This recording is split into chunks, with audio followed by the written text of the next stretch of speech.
아이 사무엘이 점점 자라며 여호와와 사람들에게 은총을 더욱 받더라. 아멘.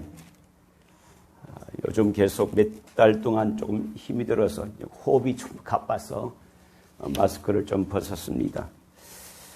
오늘 가정의 달 가운데서 넷째 주일입니다. 넷째 주일로 원래 우리가 부부주일로 섬기지만은 오늘은 아버지와 어머니에 대해서 이렇게 말씀을 함께 나누고자 합니다. 제목은 실패한 아버지와 성공한 어머니. 왜 아버지는 실패하고 왜 어머니가 성공해야 될까? 그것은 뭐 경우에 따라 다르겠지만 오늘 말씀 가운데서는 실패한 아버지가 소개되고 성공한 어머니가 소개되고 있습니다.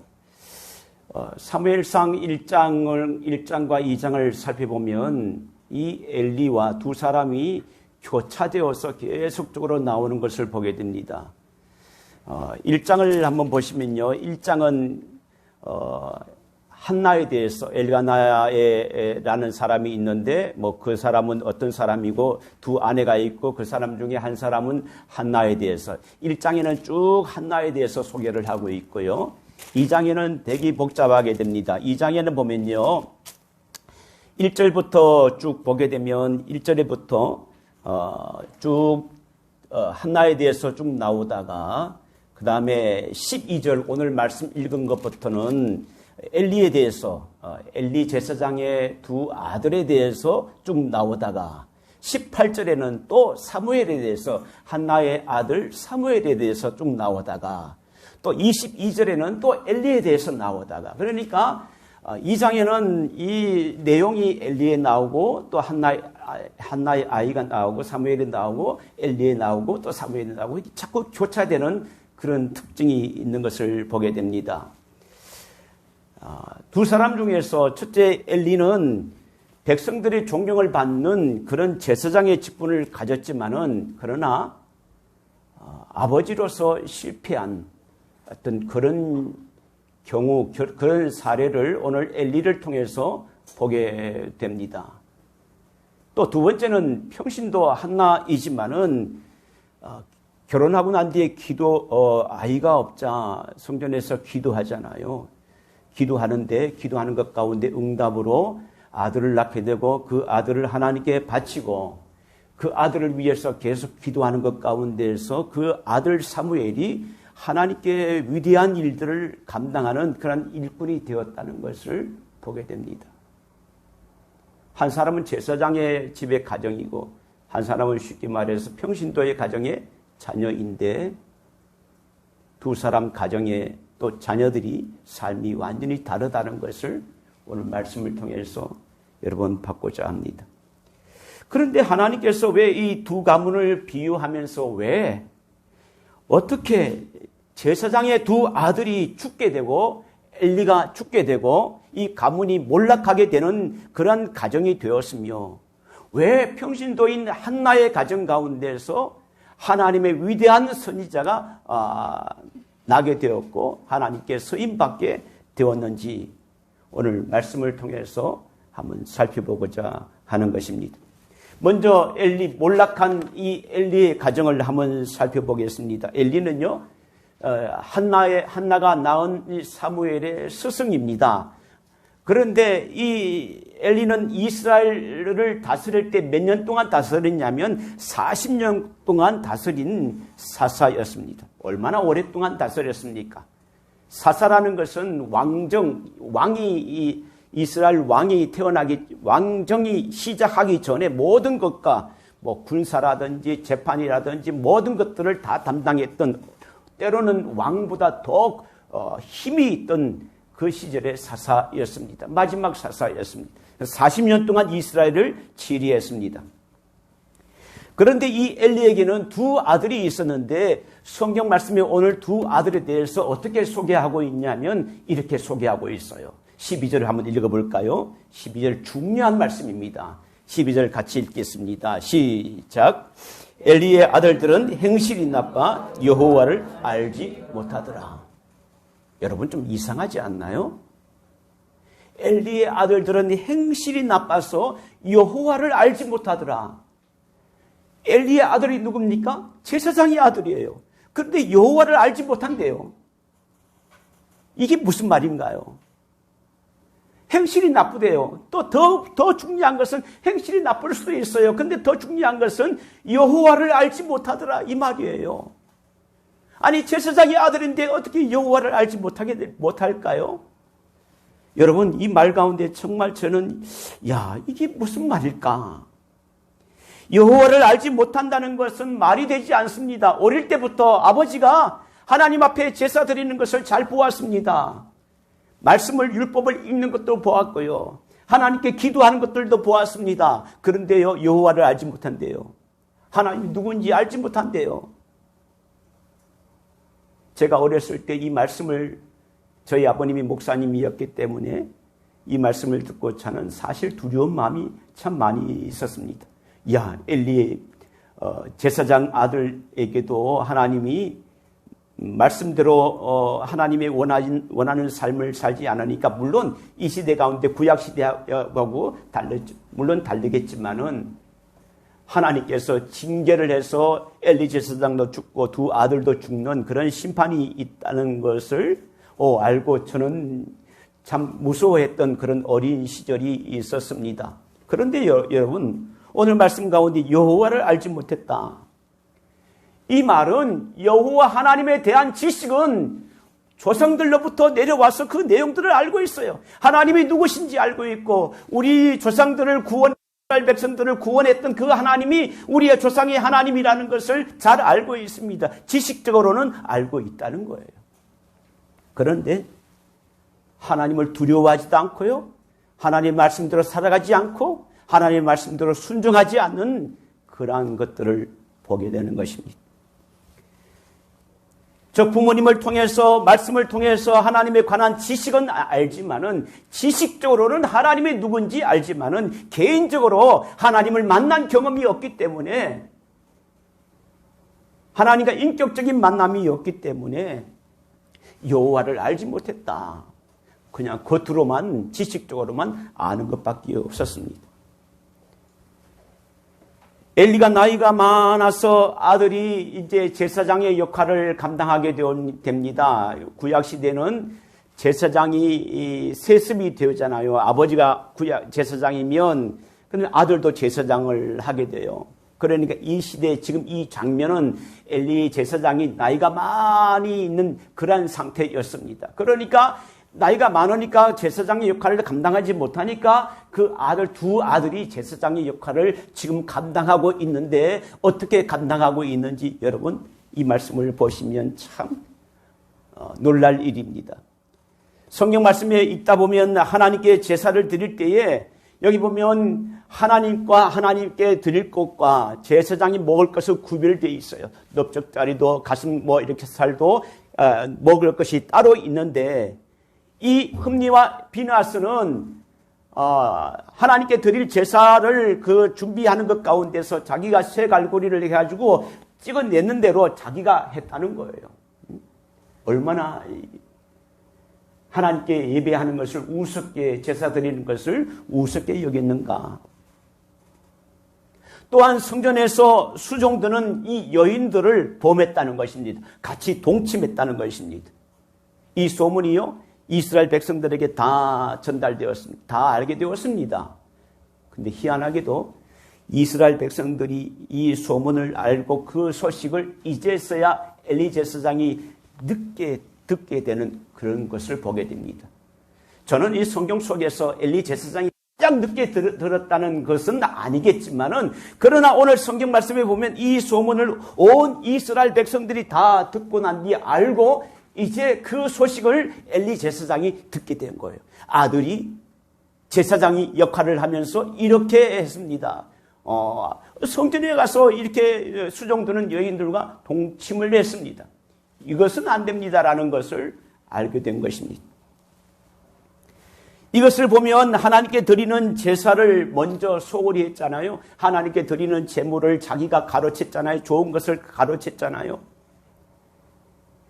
그러니까 제사에, 하나님 앞에 제사를 드리는 것, 영적인 범죄, 영적인 타락이 되었는데, 그 다음에 더 큰 문제는 더 나아가서 영적인 타락이 있는 그 다음에는 뭐가 있냐면, 육적인 타락이 이어지게 되는 것을 보게 됩니다. 오늘 이 말씀을 통해서 우리에게 주시는 교훈은 뭐냐? 올바른 제사를 드리지 못하는 영적인 타락. 여러분, 과거의 제사는 오늘날과 동일하다고는 말 못하지만은, 그러나 제사는 하나님께 드려지는 예배이잖아요. 그런데 하나님께 드려지는 이 예배가 영적인 타락이 된다 그러면 우리에게도 동일하게 육적인 타락이 따라오게 된다는 사실입니다. 하나님의 두려워하지 않고 하나님께 예배하지 않는 우리의 삶이 세상 가운데 세상 사람과 다를 바 없이 그렇게 자꾸 가게 된다는 사실입니다. 사단은요, 하나님이 기뻐하시는 예배자로 살아가기를 자꾸 막아요. 너는 예배자가 할 필요 없어. 왜 편하게 살지? 왜 힘들게 그렇게 시간을 지키고 또 헌신하고 그렇게 하느냐? 예배자가 뭐냐? 너 편한 대로 살아. 자, 그러면서 점점 예배자로 영적인 타락이 되게 됩니다. 그러다가 전부 육적인 타락이 됩니다. 네가 좋아하는 것, 네가 하고 싶은 대로 해. 야, 세상은 편하게 살아야지. 왜 그렇게 힘들게 예수를 믿어? 그러니까 점점 영적인 예배가 성공하지 못하니까 점점 그 다음에 또 다른 것이 나에게 침범하고 사단이 나에게 주는 것으로 나를 넘어뜨리게 한다는 사실을 우리는 이 말씀을 통해서 알아야 된다는 사실입니다. 즉 예배의 실패가 우리의 심령을 딱딱하게 하고 하나님과 멀어지게 하는 그러한 삶을 살게 되는 것입니다. 이 엘리제 서장이 백성들이 말을 듣고 이제 두 아들을 불러넣어서 책망을 합니다.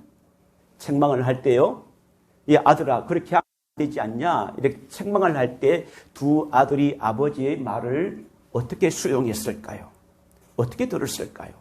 한번 보십시오. 24절과 25절 한번 읽어보시겠습니다. 24절, 25절 함께 읽겠습니다. 시작. 내 아들들아 그리하지 말라. 내게 드리는 소문이 좋지 아니하니라. 너희가 여호와의 백성도 범죄하게 하는도다. 사람이 사람에게 범죄하면 하나님이 심판하시려니와 만일 사람이 여호와께 범죄하면 누가 그를 위하여 간구하겠느냐. 그들이 자기 아버지의 말을 듣지 아니하였으니 이는 여호와께서 그들을 죽이기로 뜻하셨음이더라. 여기 보십시오. 그들이 자기 아버지의 말을 듣지 아니하였으니, 아버지가 말을 해도 말을 듣지 않는 거예요. 너 이렇게 하면 안 돼 라고 말하는데 듣지 않는 거예요. 그런데 제가 생각할 때는 더욱더 이것은 중요한 문제이기 때문에 단호하게 이 두 아들에게 이것은 안 되라고 분명히 말하고 책망하고 엄격하게 지도를 했어야 됨에도 불구하고 오늘 말씀 가운데 보면 뭐라고 했냐면 너희의 악행을 모든 백성에게 덧노라. 내 아들들아 그리하지 말라. 내게 들리는 소문이 좋지 아니하니라. 이 말 가운데, 어감 가운데는요, 좀 부드러운 말, 아이야, 그러지 마. 이렇게 들리게 되는 거예요. 자, 그랬을 때 이 자녀들이 아버지의 말을 우습게 여겼고, 또 하나님을 두려워하지 않았다는 것을 보게 됩니다. 아버지의 말을 우습게 여길 수도 있어요. 그런데 더욱 큰 문제는 하나님을 두려워하지 않았다는 사실입니다. 다시 말해서 예배에 실패한 자들은요, 하나님을 두려워하지 않습니다. 아이, 그까지 뭐. 그리고 그들의 마음이, 예배를 실패한 자들의 마음은 강팍해진 마음을 알 수 있어요. 누가 뭐라 그래도 내 갈 길을 가는 거예요. 부모가 얘기해도 그 말을 듣지 않고 우습게 여겼더라. 응?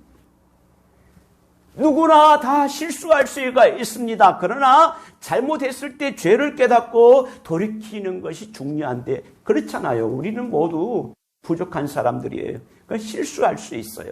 그런데 실수를 지적을 할 때 아들아 그렇게 하면 안 돼. 그러면 내가 하나님께 범죄했습니다. 내가 회개합니다. 내가 다시 새롭게 살겠습니다. 라고 하나님 앞에 죄를 자복하는 것이 아니라 아버지의 말을 우습게 여겼고 하나님을 두려워하지 않았다는 거예요. 그런데 똑같은 죄를 범해서도 여러분 다윗은 어떻습니까? 나단 선지자가 잘못을 지적할 때 이 다윗은 왕이지만은 왕에서 내려와서 그 모든 것들을 옷을 벗고 무릎을 꿇고 죄를 덮어쓰고 하나님 앞에 회개했습니다. 하나님, 내가 범죄했습니다. 웃을 줄로 나를 정결케 해 주옵소서. 내가 눈보다 희겠습니다. 침상이 젖을 만큼 떠내려갈 만큼 철저한 회개를 했을 때 하나님 그 모든 실수를 덮어주세요. 용서해 주신다고요. 우리의 잘못을 깨달았을 때에, 누가 지적을 했을 때에, 말씀이 나의 마음속에 찔림이 있을 때에 돌이키는 것이 중요합니다. 그런데요, 하나님의 심판을 받는 자들은 아버지의 말을 우습게 여겼습니다.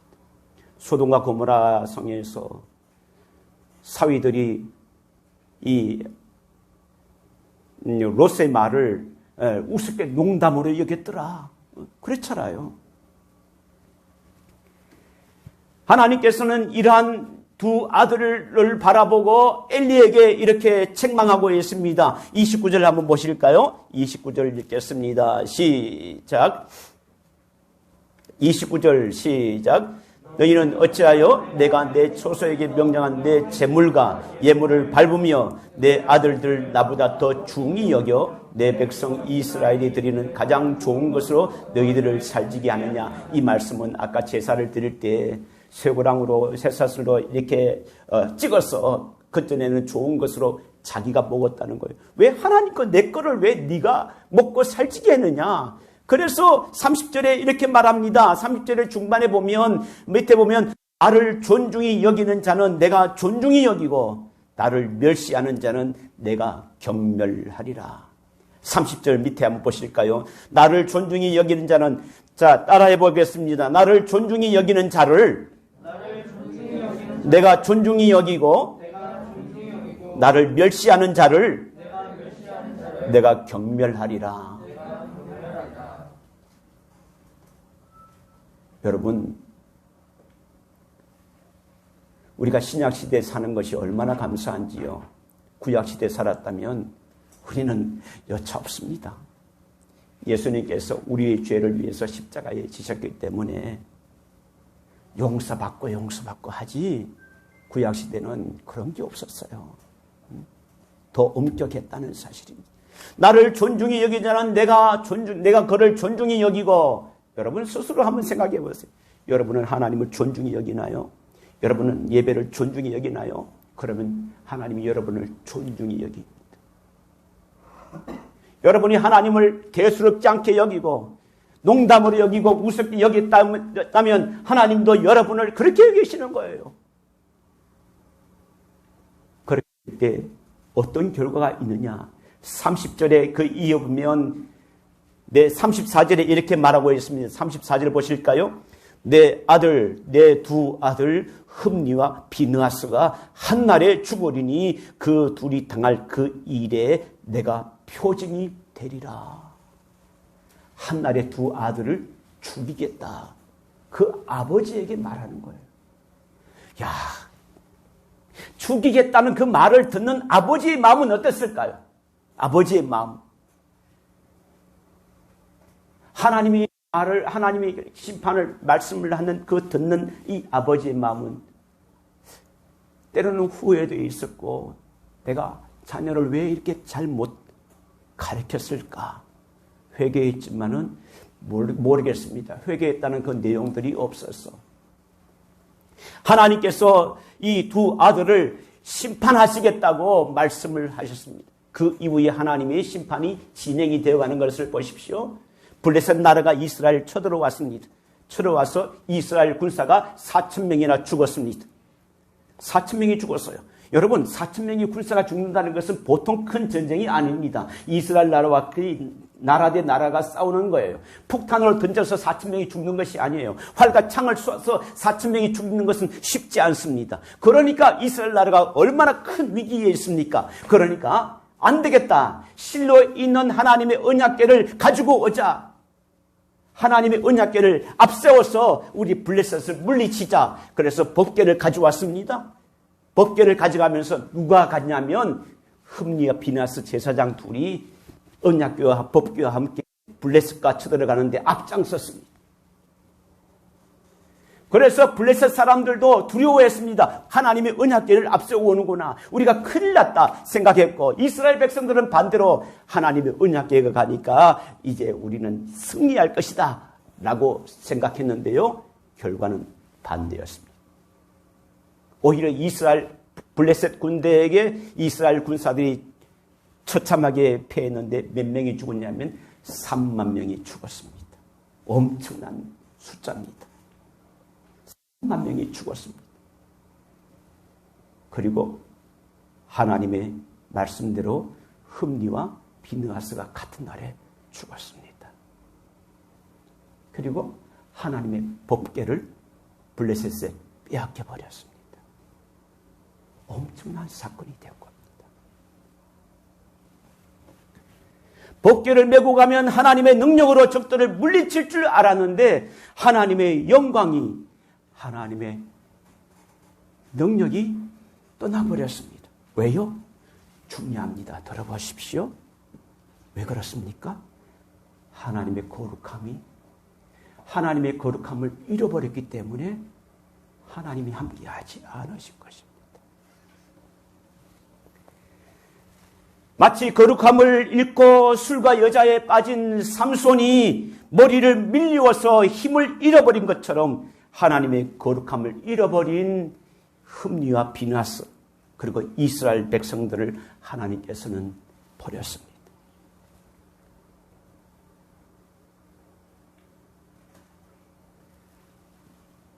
하나님의 거룩함을 잃어버렸다는 것이 얼마나 중요한 것인가? 하나님 앞에 예배드리는 것이 얼마나 중요한 것인가? 전쟁에 패해서 전령이 이제 막 소식을 빨리 전해야 되잖아요. 그러니까 사사가 그때 왕의 권위를 다 했으니까 엘리에게 찾아와서 전령이 와서 소식을 전합니다. 우리 군사들이 졌습니다. 패전했습니다. 큰일 났습니다. 그리고 두 아들 흠니와 비나스 두 분도 죽었습니다. 그리고 법궤도 빼앗겨 버렸습니다. 그 소식을 들은 이 엘리 제사장은 의자에 앉아 있다가 성경에는 몸이 비대하다고 그랬어요. 얼마나 비대했는지 모르겠습니다. 비대했는데 그것을 소식을 듣고 충격을 받아서 의자에서 떨어졌는데 목이 부러져서 죽었다는 거예요. 여러분, 여기에서 비극의 엘리 제사장의 가문의 비극은 여기에서 끝나지 않았습니다. 며느리 비느하스의 아내가 있었습니다. 며느리 비느하스의 아내가 임신 중이었어요. 그런데 그 소식을 알게 되었습니다. 남편이 죽고 시아버지가 죽고 법궤가 빼앗겼다는 소식을 듣고 임신해 있는 것 가운데 충격을 받아서 아이를 조산을 한 거예요. 조산을 하다가 며느리도 죽어버렸습니다. 그러니까 엘리 가문이 몰락한 겁니다. 몰락했습니다. 엘리 제사장은 신앙을 물려주는 일에 실패했습니다.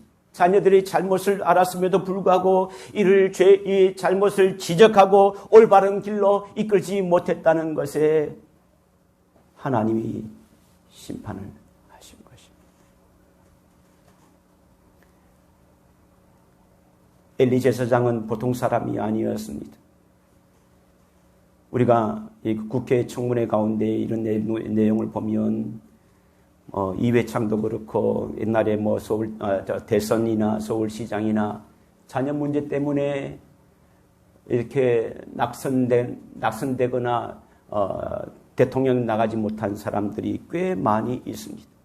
자녀들은 그렇게 말합니다. 아버지와 나는 상관이 없어. 아버지는 아버지고 나는 난데. 그러나 결과는 안 그렇습니다.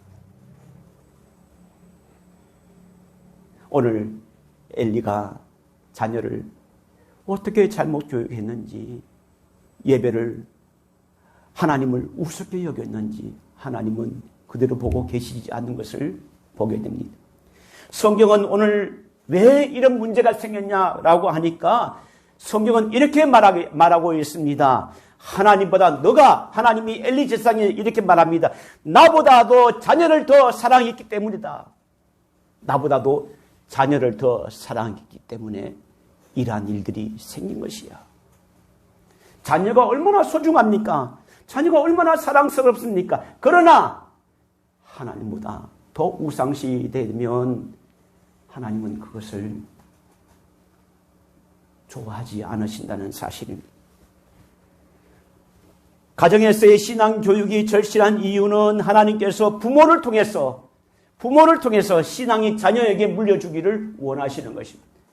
자, 실패한 아버지 엘리 제사장에 대한 얘기를 말씀을 드렸다면 두 번째 한나에 대한 얘기를 말씀을 드리겠습니다. 한나는 자식이 없었습니다. 그래서 성전에서 통곡하면서 하나님 내게 자녀를 주세요. 내게 자녀를 주시면 그 자녀를 하나님께 바치겠습니다. 라고 기도했는데 그리고 내가 그 자녀가 낳으면 그 머리에 삭도를 대지 않고 쉽게 말해서 칼을 머리에 대지 않겠습니다. 이 말은 내가 구별되게 자녀를 기르겠습니다. 이렇게 말하는 것입니다. 그래서 하나님께서 주신 그 아들 이름이 바로 사무엘입니다. 한나는 이 갓난아기 때, 젖먹이 때부터 3살 때까지 이 집에서 길렀습니다. 기르고 난 뒤에 어느 정도 성장이 되고 3살 이후에 약속대로 하나님께 바쳤습니다. 갓난아기를 바칠 수가 없잖아요. 그러니까 누가 젖을 먹여야 되니까. 젖을 먹이고 3살 때까지 했는데 3살 때까지 부모가 한나가 그것을 사무엘을 안고 기도하고 축복하고 말씀으로 양육했습니다. 쉽게 말해서 쉐마 교육을 한 것입니다. 하나님의 말씀을 들려준 것입니다. 2장 18절에 보면 이렇게 말하고 있습니다. 성경 2장 18절을 한번 보실까요? 어떻게 했느냐. 2장 18절 같이 읽겠습니다. 시작. 사무엘은 어렸을 때에 세마포 에봇을 입고 여호와 앞에서 섬겼더라. 사무엘은 어렸을 때부터 세마포 에봇이라는 것은요, 제사장이 입는 것이에요. 자, 보십시오. 이게 한번 안 되네. 이게 한번 눌러보세요. 말고 또 다른 거 없었나요? 없었군요. 대제사장의 에봇은 앞에 에봇이라는 것은 제일 옷 바깥에 입는 옷을 말합니다. 앞치마 같은 이렇게 위에서 입는 옷을 말하는데 그 에봇을 알룩달룩한 그 에봇이 있는데 보통 제사장과 레위인들 성전에서 봉사하는 사람들은 흰 옷을 입어요. 흰색 무늬가 없는 것을 입어요. 그런데 이 한나는 이 어린 사무엘에게 흰 세마포 에봇을 입혔다는 것입니다. 그리고 1년에 3차례씩 올 때마다 아이가 1년 지나면 얼마나 자라겠어요. 그러니까 매번마다 새로운 옷을 입히고 새로운 옷을 입히는 거예요. 여러분, 어머니의 심정을 한번 생각해 보십시오. 어머니가 그렇게 아들이 여럿이 있는 것이 아니고 하나님 앞에 기도해서 낳은 그 아들 하나 있는데 3살 이후에 하나님께 바치고 난 뒤에 1년에 절기 3차례마다 옷을 이 아들을 위해서 하나님께 바쳤으니까 제사장의 이제 쉽게 말해서 이제 훈련생이죠. 이렇게 에봇을 입혀서 세마포 에봇을 입히고 집으로 돌아오는 어머니의 심정을 한번 생각해 보십시오. 어머니의 심정은 이런 생각도 있지 않았을까요? 3살 때 말고 한 7살 때 좀 더 키우다가 하나님 앞에 드릴 걸. 아니야. 좀 더 장성해가지고 자기가 스스로 힘이 있는 그때 10몇 살 되었을 때 하나님께 바칠 걸. 그렇게 생각하지 않았습니다. 그런데 한나의 마음 가운데는 얼마나 마음이 아팠겠습니까?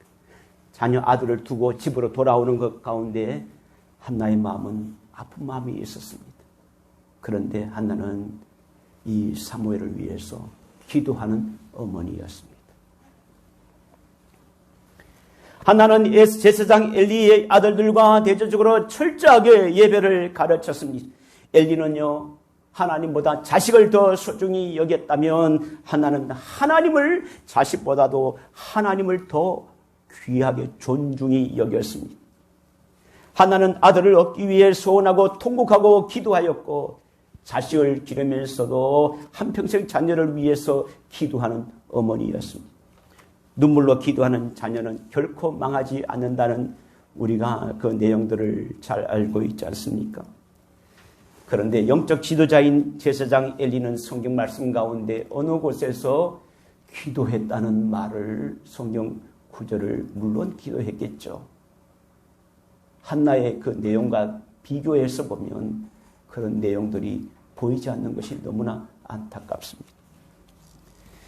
기도하지 않는 엘리의 자식들은 타락하고 방탕하고 블레셋 싸움에서 죽고 법궤도 빼앗겼지만은 기도의 사람 한나의 아들 사무엘은 참으로 이스라엘 나라에 필요한 사람 지도자가 된 것입니다. 영적으로 회개 운동을 시켰습니다. 그리고 기도 운동을 시켰습니다. 그리고 부흥 운동을 이끌었습니다. 나라를 이스라엘 나라를 하나님이 원하시는 모습으로 다 미스바로 모여라. 하나님이 원하시는 사람으로 이스라엘 백성들을 이끌어가는 것을 보게 됩니다. 중요한 것은 말씀을 정리하겠습니다. 구약의 제사는 오늘날 예배입니다. 제사가 멸시당했다는 것은 오늘 우리가 예배를 올바로 드리지 않았다는 것과 동일하게 됩니다. 엘리의 두 아들은 하나님 중심적인 예배가 아니라 자기 중심적인 제사를 드렸습니다. 자기가 사용하고 시간이 남을 때에 나와서 예배를 드리고 자기 방식으로 제사를 드렸습니다. 그러나 그렇지 않습니다. 하나님이 원하시는 방법으로. 우리들이 자녀 교육을 어떻게 하고 있는지 실패한 아버지와 성공한 어머니의 사례를 보면서 우리는 어떠한 부모인지 또 자녀들 여러분, 청년들 여러분은 나는 어떠한 자녀인지 한번 생각해 보십시오. 하나님을 두려워하고 부모의 말을 우습게 여기지 않아야 됩니다. 먼저 믿은 부모님의 신앙이 자녀에게 잘 전달되기를 원합니다. 그렇지 않다면 우리는 다시 자녀를 위해서 기도의 무릎을 세워야 하는 것입니다. 우리 주일학교와 아이들이 있어요. 자녀들은 보면 항상 이제 뭐 스마트폰 게임하고 태블릿 항상 게임하고 있고 그렇게 앞에 있어요. 그래도 주일날 나와서 말씀으로 이렇게 듣고 있으니까 얼마나 감사합니까? 오늘 말씀을 마치면서 여러분, 우리는 하나님을 아는 자가 되어야 됩니다.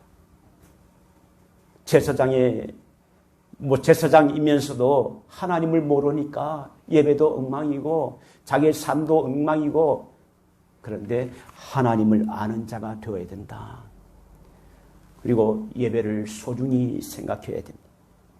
무엇보다도 하나님을 사랑해야 됩니다.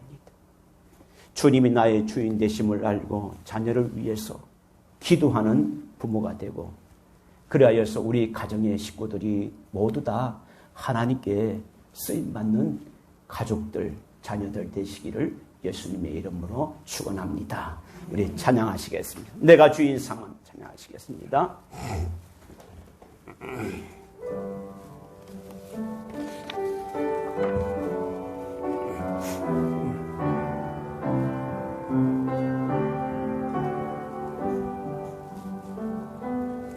내가 주인 삼은 모든 것 내려놓고 내 주 대신 주 앞에 나가 내가 사랑했던 모든 것 내려놓고 주님만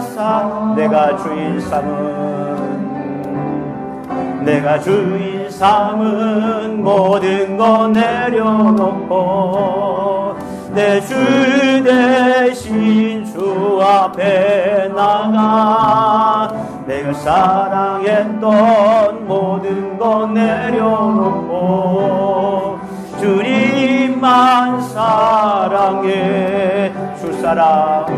주 사랑 거친 풍랑에도 거친 바다처럼 나를 잠잠케 해 주 사랑 내 영혼의 완성 그 사랑 위에서 주 사랑 거친 풍랑에도 깊은 바다처럼 나를 잠잠케 해 주 사랑 내 영혼의 반석 그 사랑 위에